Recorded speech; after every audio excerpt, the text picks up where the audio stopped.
Hello students, welcome to my channel. तो स्वागत है आप सभी का एग्री टू कल्चर फैमिली के इस यूट्यूब चैनल पे। तो आज हम लोग सोइल साइंस के क्लास 2 को कवर करने वाले हैं। इससे पहले हम लोगों ने एक क्लास कर चुके, हम लोग उसी क्लास को कंटिन्यू करते हुए आज दूसरा पार्ट देखने वाले हैं।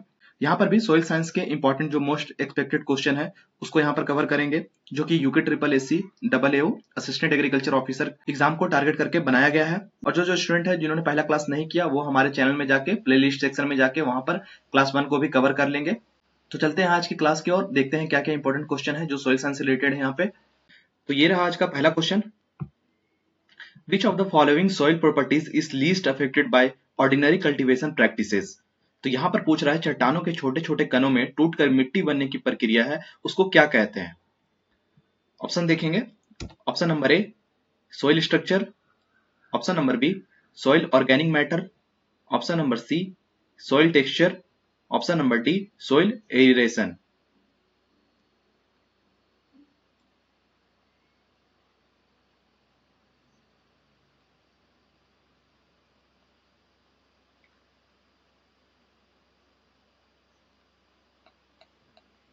तो इस क्वेश्चन का जो सही आंसर है वो आपका हो जाएगा option number C soil texture.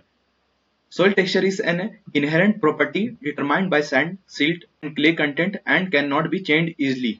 तो यहाँ पर हम देख सकते हैं कि जो सोइल टेक्सचर है, सॉइल प्रॉपर्टीज का जो सोइल टेक्सचर है ये आसानी से चेंज नहीं होता, जिसे सैंड, सिल्ट और क्ले डिटरमाइन करता है। इसमें 3 तरह के हमें कण देखने को मिलते हैं। तो जितना भी कल्टीवेशन कर ले, चाहे वेदरिंग प्रोसेस हो जाए, सबसे कम अफेक्ट होने वाला जो सॉइल प्रॉपर्टी है वो है सोइल टेक्सचर। तो इस पॉइंट को आप याद रखेंगे। चलते हैं नेक्स्ट क्वेश्चन पे। Which of the following statements is correct regarding humus. तो आपको यहाँ बताना है ह्यूमस के संबंध में निम्नलिखित में से कौन सा कथन सही है। Option number A it decreases soil fertility, option number B it improve soil structure and nutrient ability, option number see it increases soil erosion, option number D it reduces microbial activity. तो आपको यहाँ पर बताना है कि इसमें से कौन सा है जो ह्यूमस के संबंध में सही कथन नहीं है।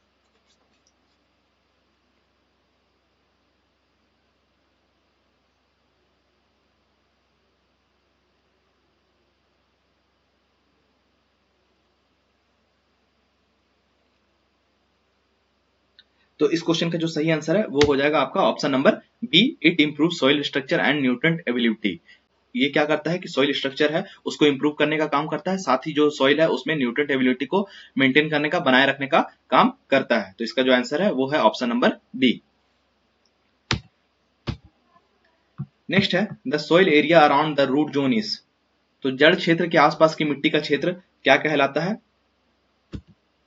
Option number A hydrosphere, option number B biosphere, option number C rhizosphere, option number D atmosphere.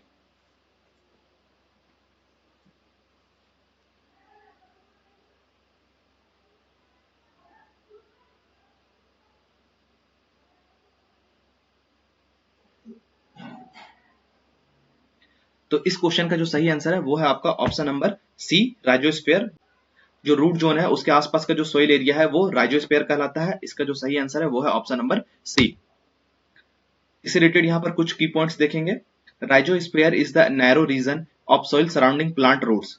तो जो राइजोस्फीयर है ये एक नैरो रीजन है, प्लांट रूट्स के जो सराउंडिंग वाला जो सोइल है वो राइजोस्फीयर कहलाता है। It is highly influenced by root secretions, जो कि जो रूट सिक्रेशन होता है, रूट स्राव होता है, उससे काफी इन्फ्लुएंस होता है, काफी प्रभावित होता है ये वाला जो रीजन होता है।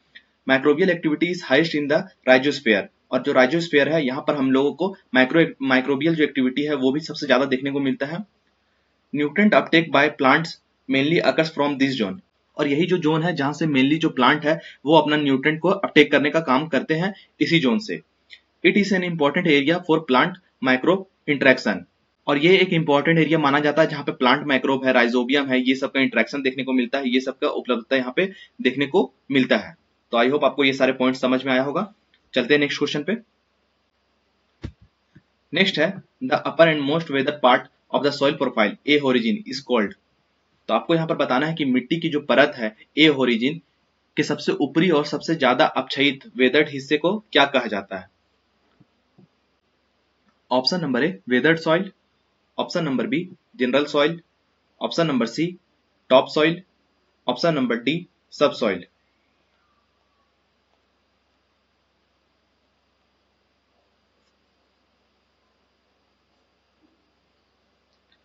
तो अगर अपर और सबसे मोस्ट वेदक पार्ट का अगर बात करें सॉइल प्रोफाइल का, ए ओरिजिन का बात करें, तो ये जो है ये टॉप सॉइल कहलाता है। इसका जो सही आंसर है वो है option number C. The A origin is commonly known as top soil. जो ए ओरिजिन है ये टॉप सॉइल के नाम से जाना जाता है। It is the upper most mineral layer of the soil profile.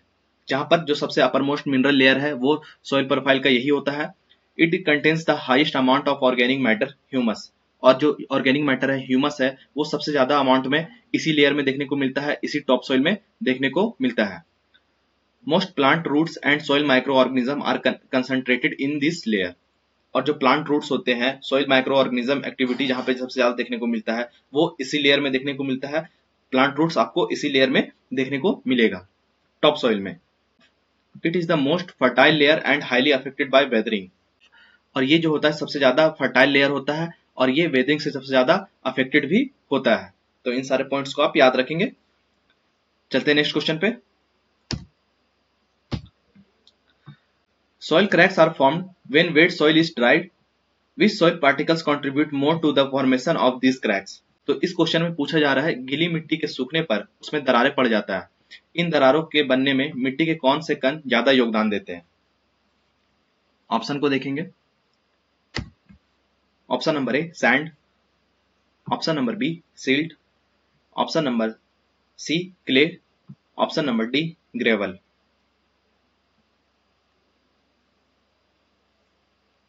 तो अगर आपने सॉइल साइंस को पढ़ा होगा अच्छे से तो वहां पे देखा होगा कि जो क्रैक्स पड़ते हैं, सबसे ज्यादा अगर क्रैक देखने को मिलता है वो मिलता है क्ले पार्टिकल्स। क्ले वाले जो सॉइल होते हैं वहां पर सबसे ज्यादा दरार देखने को मिलता है। इसका जो सही आंसर है वो है option number C clay. Clay particles have a very high water holding capacity. जो क्ले पार्टिकल्स होते हैं, क्ले सॉइल होते हैं, उसमें जो वाटर होल्डिंग कैपेसिटी होती है ये सबसे ज्यादा होता है। मैंने पिछले क्लास में आपको बताया था, आप उस क्लास को जरूर कीजिए। जो स्टूडेंट है पिछले क्लास को नहीं किया अभी तक, वो इस चैनल में जाके प्लेलिस्ट में जाके वहां से इसके क्लास 1 को भी कवर कर लेंगे। तो वहां पर मैंने बताया था कि जो वाटर होल्डिंग कैपेसिटी है वो सबसे ज्यादा जो होता है वो क्ले सॉइल में होता है, क्ले पार्टिकल्स में होता है। When wet clay soil dries, it shrinks significantly. Wait clay जो होता है वो ड्राई हो जाता है तो वहां पे श्रिंक्स देखने को मिलता है।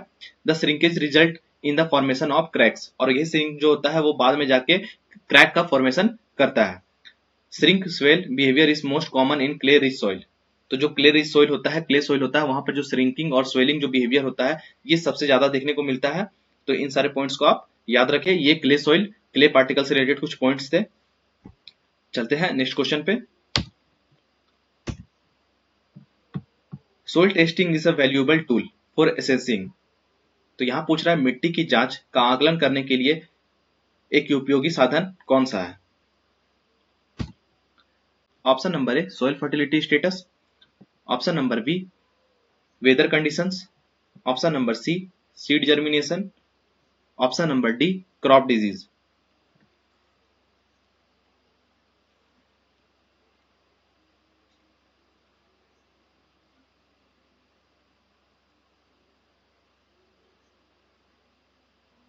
तो इस क्वेश्चन का जो सही आंसर है वो हो जाएगा आपका option number A soil fertility status. Soil testing है ये असेस करता है सॉइल फर्टिलिटी स्टेटस को।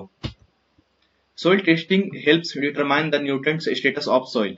तो जो सॉइल टेस्टिंग है ये डिटरमाइन करने के लिए, न्यूट्रिएंट स्टेटस को डिटरमाइन करने के लिए सॉइल के अंदर काफी हेल्पफुल होता है। It identifies deficiency and axes of plant nutrients. और ये आइडेंटिफाई करने का काम करता है जो प्लांट न्यूट्रिएंट्स होते हैं सॉइल में, उसकी डिफिशियंसी को, उनके एक्सेसेस को, कि उसमें ज्यादा है या कम है न्यूट्रिएंट, उस चीज को आइडेंटिफाई करने का काम भी सॉइल टेस्टिंग के द्वारा किया जाता है। It helps in recommending the correct fertiliser dose. और इसी से पता चलता है कि मिट्टी में जो फर्टिलाइजर डोज है वो कितना देना चाहिए। करेक्ट फर्टिलाइजर डोज को जानने के लिए भी इसका यूज किया जाता है।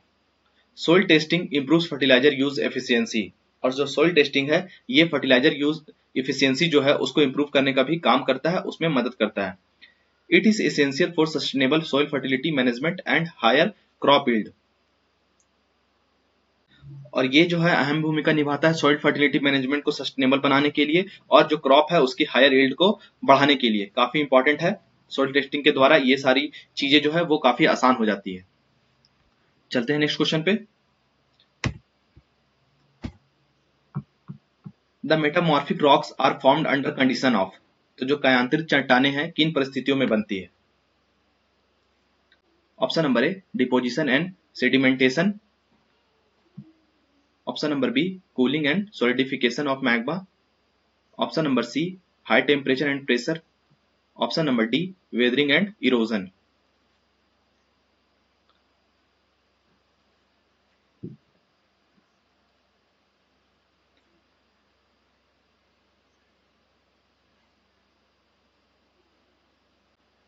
तो जो मेटामॉर्फिक रॉक्स है इसका फॉर्मेशन होता है हाई टेम्परेचर एंड प्रेशर से। तो इसका जो सही आंसर है वो है option number C high temperature and high temperature and pressure. Metamorphic rocks heat plus pressure, तो हीट और प्रेशर के कारण जो मेटामॉर्फिक रॉक है इनका फॉर्मेशन होता है formed from pre existing igneous और सेडिमेंट्री रॉक। और जो प्री एग्जिस्टिंग रॉक्स होते हैं जैसे कि इग्नियस और सेडिमेंट्री, इनके द्वारा ही इनका फॉर्मेशन होता है। प्रोसेस इज कॉल्ड मेटामॉर्फिज्म, और ये जो पूरा प्रोसेस होता है ये मेटामॉर्फिज्म कहलाता है, और इससे जो रॉक बनता है वो मेटामॉर्फिक रॉक कहलाता है। Marble is formed from limestone, और यहाँ पर कुछ एग्जांपल दिया हुआ है कि लाइमस्टोन से मार्बल बनता है। Quartzite is formed from sandstone, और जो सैंडस्टोन है इससे क्वार्टजाइट बनता है। Slate is formed from shale, और जो सेल है इससे स्लेट का निर्माण होता है। मेटामॉर्फिक रॉक का अगर एग्जांपल देखें तो मार्बल, क्वार्टजाइट और स्लेट, ये तीनों एग्जांपल आप इसको याद रखेंगे।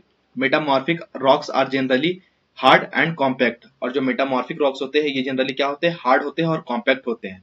तो ये सारा पॉइंट जो है वो मेटामॉर्फिक रॉक से रिलेटेड है, तो इसको भी आप याद रखेंगे। नेक्स्ट है व्हाट इज सॉइल इरोजन। सबसे इंपॉर्टेंट क्वेश्चन है कि सॉइल इरोजन क्या है। Option number A it is the process by which soil is formed, option number B a harmful process that involves the removal and transport of soil by wind and water, option number C a natural method of filtering harmful pollutants, option number D a process often referred to as the green house effect. तो आपको यहाँ पर बताना है कि soil erosion का जो परिभाषा है वो इनमें से कौन सा है।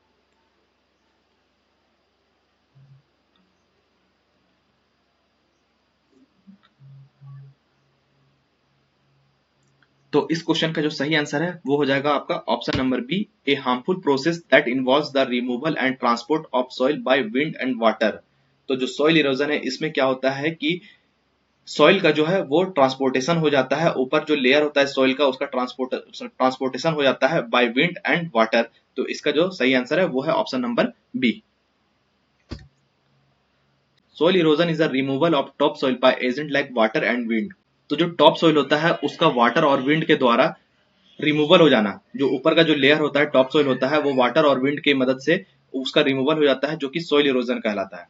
It reduces soil fertility and crop productivity. ये क्या करता है कि जो सॉइल का फर्टिलिटी होता है और जो क्रॉप प्रोडक्टिविटी होता है उसको रिड्यूस करने का काम करता है, क्योंकि पिछले क्वेश्चन में हम लोगों ने देखा कि जो ऊपर का जो टॉप सॉइल है वो सबसे ज्यादा फर्टाइल होता है, वहां पे ह्यूमस कंटेंट जो है वो सबसे ज्यादा देखने को मिलता है, और अगर यही लेयर जो है वो रिमूव हो जाएगा तो वहां पर हमें जो क्रॉप प्रोडक्टिविटी है वो ऑब्वियसली है कि डिक्रीज हो जाएगा। उसके बाद है top soil is the most fertile layer and is lost first. तो जैसा कि मैंने बताया कि सबसे फर्टाइल लेयर जो होता है वो टॉप सॉइल ही होता है, जो सबसे पहले रिमूव हो जाता है सॉइल इरोजन के द्वारा। Water erosion and wind erosion are the two major type. और अगर सॉइल इरोजन का बात करें तो कितने टाइप का होता है, तो ये दो तरह का होता है, वाटर इरोजन और विंड इरोजन। मतलब जिसके जिसके द्वारा होता है उसी वही बेसिकली यहाँ पे टाइप बना दिया गया है कि वाटर के द्वारा होता है तो वाटर इरोजन, और विंड के द्वारा होता है तो विंड इरोजन। तो ये काफी इंपॉर्टेंट क्वेश्चन है। सॉइल साइंस से यहाँ पे आपको क्वेश्चन देखने को मिलता है, सॉइल इरोजन से लगभग हर एग्जाम में आपको क्वेश्चन देखने को मिलता है। नेक्स्ट है who defined soil as a natural body developed by natural forces acting on natural material. तो यहाँ पर पूछ रहा है मिट्टी को प्राकृतिक पदार्थों पर प्राकृतिक शक्तियों के काम करने से विकसित एक प्राकृतिक पिंड के रूप में किसने परिभाषित किया।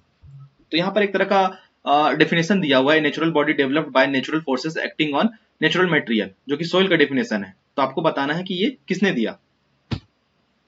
Option number A Ruffin, option number B Hilgard, option number C Jenny, option number D Joffe and मार्बट।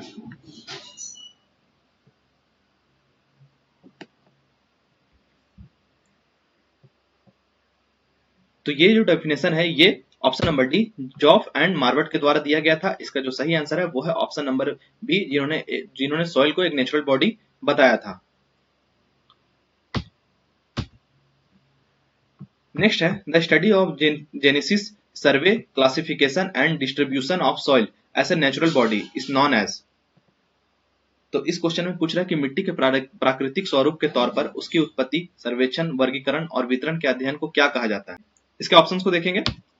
Option number A edaphology, option number B pedology, option number C soil chemistry, option number D soil physics. तो जब हम लोग soil को पढ़ते हैं, जब उसमें genesis को पढ़ते हैं, सर्वे को पढ़ते हैं, क्लासिफिकेशन को पढ़ते हैं और डिस्ट्रीब्यूशन ऑफ सॉइल पढ़ते हैं, तो ये किसके अंतर्गत आता है? तो इसका जो सही आंसर है वो है आपका option number B pedology. Sorry, यहाँ पे थोड़ा सा करेक्शन कर लीजिएगा। इसका जो सही आंसर है वो है ऑप्शन नंबर बी पेडोलॉजी। जब हम लोग क्लासिफिकेशन, डिस्ट्रीब्यूशन ऑफ सॉइल का बात करते हैं, सर्वे का बात करते हैं, तो इसका जो सही आंसर है वो हो जाएगा आपका option number B pedology. Pedology is the study of soil genesis. Pedology is the study of soil genesis, formation, classification and distribution. It considers soil as a natural body. और यहाँ जो soil है वो एक तरह से natural body के रूप में consider किया जाता है। It deals with the soil profile, soil origins and soil survey. जहाँ पर हम लोग डील करते हैं soil profile, soil origins and soil survey को। Pedology is closely related to soil taxonomy. और जो pedology है ये एक तरह से closely related है soil taxonomy के soil taxonomy से। It is the theoretical branch of soil science. और ये एक तरह से थियोरेटिकल ब्रांच है सॉइल साइंस का, ये सॉइल साइंस का ही ब्रांच है। तो इन सारे पॉइंट्स को आप याद रखेंगे। ये पेडोलॉजी से रिलेटेड सारा पॉइंट्स था। आई होप आपको ये सारे क्वेश्चंस आपको समझ में आ गया होगा। तो थैंक यू आप सभी का क्लास में बने रहने के लिए। ये था आज का इंपॉर्टेंट क्वेश्चन। यहाँ पर हम लोग क्वेश्चन के साथ साथ अच्छे अच्छे की पॉइंट्स को देखें। एक क्वेश्चन को अगर आप कवर कर लीजिएगा, वहां पे जो पॉइंट्स है उसको अगर समझ लीजिएगा, तो आपको दोबारा पढ़ने का जरूरत बिल्कुल भी नहीं है। तो इस तरीके से क्लासेस को करते जाइए। ये सॉइल साइंस का दूसरा क्लास था। इसके बाद और भी सॉइल साइंस की क्लासेस आएगी, तो आप चैनल को सब्सक्राइब जरूर कर ले। और जो भी क्वेश्चन कर रहे हैं, मैं बार बार कह रहा हूँ, जो भी आप क्वेश्चन को अटेम्प्ट करते हैं उसके आंसर को आप कमेंट सेक्शन में जरूर कमेंट करें और आप बताएं कि कितना क्वेश्चन आपका सही हो रहा है। तो थैंक यू आप सभी का क्लास में बने रहने के लिए। चैनल को सब्सक्राइब जरूर कर लें।